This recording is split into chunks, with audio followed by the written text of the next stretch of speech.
রাজনৈতিক কুপ্রভাব যেন না আসে, সুপ্রভাব আসতে পারে।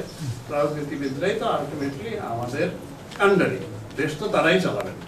এখন তাদের সুপ্রভাব যেন আসে, কুপ্রভাব থেকে যেন আমরা মুক্ত হতে পারি, যেটা আপনার এই গত 15 বছরে আমরা দলীয় ভাবে আমাদের উপরে প্রভাব এত বেশি, প্রভাব এত আসছে যে আমরা হেন অন্যায় নাই আমরা করি নাই, আপনারা জানেন আমরাও জানি। দলীয় কোনো স্বার্থ উদ্ধারের জন্য অথবা একটা গোষ্ঠী স্বার্থ উদ্ধারের জন্য তাদেরকে এইভাবে আদেশ দেওয়া হলো যে তুমি জনবিরোধী ভূমিকাটা এইরকম হয় যে মানুষের প্রাণ সংহার করে ফেলবা।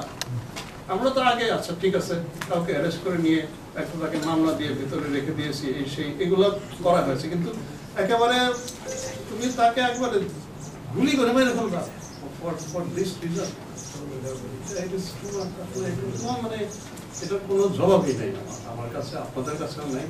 এবং যে পর্যায়টায় আমরা চলে গেছি এখান থেকে উত্তরণটা আমার সবচেয়ে বড় চ্যালেঞ্জ। আপনি বললেন যে কর্মের স্পৃহা নাই, ওই যে তার সহকর্মী মারা গেছে, মব জাস্টিস শুধু এর তাদের উপরে হয়েছে, এর জন্য ন্যাচারালি তাদের মধ্যে একটা বিপুল, এটাকে আমি কি বলবো, যে অত্যন্ত কষ্টকর একটা অভিজ্ঞতার মধ্যে দিয়ে সাইকোলজিক্যালি তাদের মধ্যে একটা ঝড় বয়ে গেছে।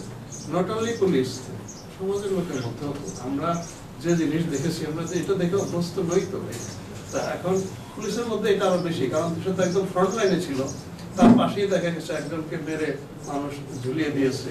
আবার দেখা গেছে যে আমরা এরকম ভিডিও দেখেছি যে বিয়ের পর পুলিশের দিকে মানুষ তেড়ে এসে তাকে লাথি মারতেছে, কারণ ঘৃণাটা এত বেশি পুঞ্জীভূত হয়েছে মানুষ নিতেই পারতেছে না। এইসবের ফলে যে এক্সপিরিয়েন্সের ভিতর দিয়ে তারা গেছে, এখন এই পর্যায় থেকে পুনরায় তাদেরকে আবার কর্মস্পৃহাটা ফিরিয়ে আনা আমার এটাই বড় চ্যালেঞ্জ।